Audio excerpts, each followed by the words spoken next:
उपवासाचं खाणं म्हणजे फक्त नियम नाही, तो असतो एक खास अनुभव. पोटासाठी, मनासाठी आणि श्रद्धेसाठी.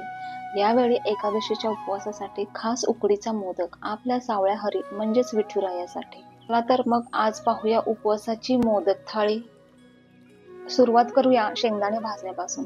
हे छान असे खरपूस शेंगदाणे आपण भाजून घेऊया शेंगदाण्याच्या आमटीसाठी.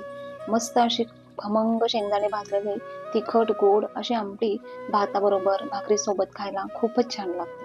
तर यासाठी मी शेंगदाणे आणि हिरवी मिरची मिक्सरला छान बारीक करून घेणार आहे. आता इथे जास्त भांड्यांचा पसारा न करता त्याच गरम कढईमध्ये मी तेल टाकून हे उपवासासाठी बनवलेले खास बटाटा आणि साबुदाणा पापड हे पण मी तळून घेत आहे. हे बघू शकता मी या उन्हाळ्यामध्येच बनवले होते हे खास बटाटा आणि साबुदाण्याचे पापड. पांढरे शुभ्र असे आहेत. कढईतलं तेल थोडं कमी केलं आणि त्याच कढईमध्ये थोड्या तेलामध्ये मी अशा मिरच्या तडतडू दिल्या. तर ही मला बटाट्याची भाजी अशी करायची होती. जास्त काही मला मसाला न वापरता ही अशी पांढऱ्या शुभ्र बटाट्याची अशी पांढरी शुभ्र आपण भाजी बनवणार आहोत. तर छान बटाटा मी असा बारीक चौकोनी कट करून ठेवला होता. याला फक्त मिरचीची फोडणी आणि वरतून चवीसाठी मीठ. इथे तुम्ही तेलाऐवजी तुपाची सुद्धा फोडणी देऊ शकता, पण मला कढईमध्ये तेल शिल्लक होतं त्यामुळे मी फक्त इथं तेलाचाच वापर केला आहे. फक्त याला एक 2 ते 3 मिनिटाची वाफ द्यायची आणि हा बटाटा आपला शिजून तयार होतो. इकडे आपला बटाटा शिजतोय तोपर्यंत आपण इकडे शेंगदाण्याच्या आमटीची तयारी करूयात. छान कढईमध्ये मी 1 चमचा तेल घातला आहे आणि आपण मगाशी भाजून घेतलेले शेंगदाणे आणि मिरचीचं मिक्सरला बारीक कूट केला होता तो डायरेक्ट तेलामध्ये मी टाकला आहे. इथे सुद्धा तुम्ही तेलाऐवजी तुपाचा फोडणीसाठी वापर करू शकता. आता हे छान कढईमध्ये असं खालीवर करून परतून घ्यायचं आहे. मी तेलात मगाशी हळद टाकली नव्हती, कारण गरम तेलामध्ये हळद लगेच करपली असते आणि काळी पडली असते, म्हणून हे शेंगदाणे भाजत असतानाच मी याच्यामध्ये हळद टाकली. आता हे छान परतून घेतलं आहे. आता याच्यामध्ये 1 ग्लास भरून मी कोमट पाणी करून घेतलं होतं. हे पाणी याच्यामध्ये मिक्स करून घेतलं आहे आणि याला छान अशी 1-2 मिनिटं उकळी येऊ द्यायची आहे. आता यात घालूया चवीसाठी मीठ आणि थोडंसं गोड होण्यासाठी किंचित अशी साखर. तुम्ही तुमच्या आवडीप्रमाणे साखर आणि लिंबू सुद्धा पिळू शकता आणि छान याला अशी उकळी येऊन द्यायची आहे.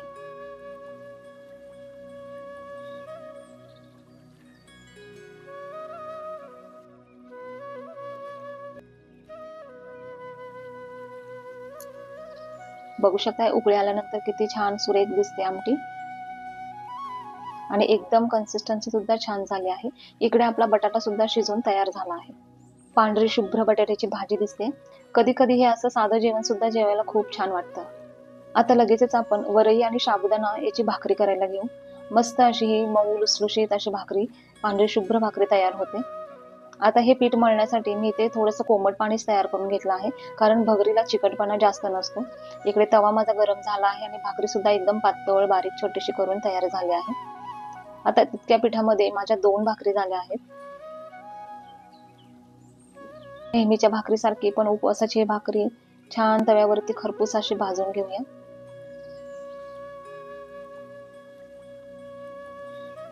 बघू शकता किती पांढरा शुभ्र कलर आहे भाकरीचा.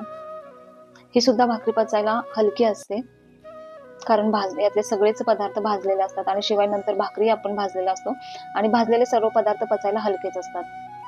बघू शकताय कशी टम्म फुगली आहे भाकरी.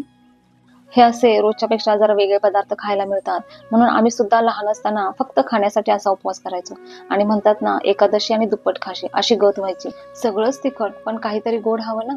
जसा बाप्पाला मोदक आवडतो तसंच आपल्या सावळ्या विठुरायासाठी सुद्धा गोड पदार्थ म्हणजे उकडीचा मोदक आज बनवूया. तर इथे मी 1 वाटी ओला नारळ किसून घेतला होता आणि तो छान असा तुपामध्ये घालून कढईमध्ये परतून घेत आहे. आता त्याच प्रमाणात छोट्या वाटीमध्ये मी गुळाचे खडे आहेत ते सुद्धा या खोबऱ्यामध्ये घालून हे असं छान मिक्स करून घेतलं आहे. आता इथे तुम्ही ड्रायफ्रुट्स वापरू शकता, पण इथे मी ड्रायफ्रुट्स नाही वापरले. फक्त गुळ आणि खोबऱ्याचं सारण करून घेतलं आहे. थोडीशी वेलची पूड घातली होती याच्यात. इथे आपल्याला उपवासाचा मोदक बनवायचा आहे, तर यासाठी सुद्धा मी इथे साबुदाणा भगरीचंच पीठ घेतलं आहे. तर या पद्धतीने आपलं सारण सुद्धा तयार झालं आहे. आता हे पीठ मळताना ही 1 वाटी मी भगरीचं पीठ घेतलं आहे आणि याला मळण्यासाठी सुद्धा मगाशी मी भाकरीला जे गरम पाणी घेतलं होतं तेच गरम पाणी ह्याच्यासाठी मी वापरलेलं आहे. याचा छान मळून असा एक सुंदर गोळा तयार करून घ्यायचा आहे. गरम पाणी घातल्यामुळे पिठाला थोडासा चिकटपणा येतो. बघू शकता जास्त पातळ नाही किंवा जास्त घट्ट नाही, अशा पद्धतीने हा गोळा तयार करून घेतला आहे.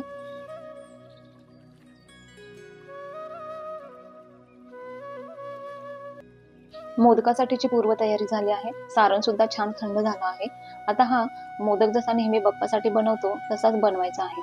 त्या मोदक पात्राला आतून तूप लावलेलं आहे आणि एक छोटा पिठाचा गोळा तयार करून घ्यायचा आहे आणि तो नेहमी भरतो तसा या मोदक पात्रात सगळीकडून छान असा भरून घ्यायचा आहे.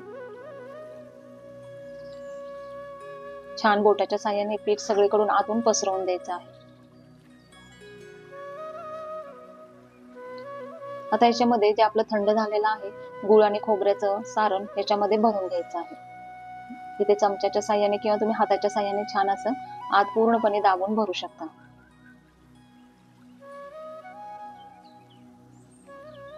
पूर्ण काटोकाट असं आपलं सारण भरलेलं आहे. आता याला परत खालच्या बाजूने व्यवस्थित पॅक करून हा साचा असा दाबून हे आपला मोदक तयार झाला आहे. छान असा आपला हा पांढरा शुभ्र मोदक तयार झाला आहे. अशाच पद्धतीने हे बाकीचे सर्व मोदक मी तयार करून घेते.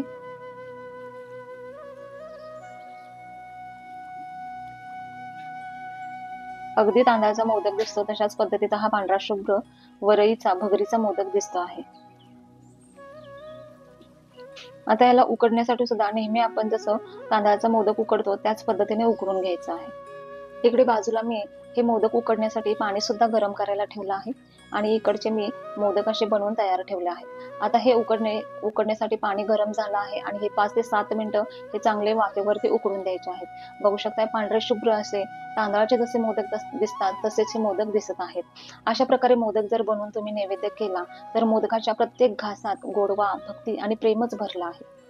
अशी ही पोटभर नाही तर मनभर समाधान देणारी अशी उपवासाची एकादशी स्पेशल थाळी, ज्यामध्ये आहे भाकरी, शेंगदाण्याची आमटी, बटाट्याची भाजी, वरईचा भात, साबुदाणा बटाटा पापड आणि या थाळीची लज्जत आणि गोडवा देणारे असे हे भगरीचे मोदक खास विठुरायासाठी, खास एकादशीसाठी. या वर्षीच्या आषाढी एकादशीसाठी ह्या थाळीचा संपूर्ण आस्वाद घ्या. चॅनलला लाईक करा, शेअर करा आणि सबस्क्राईब नक्की करा. धन्यवाद.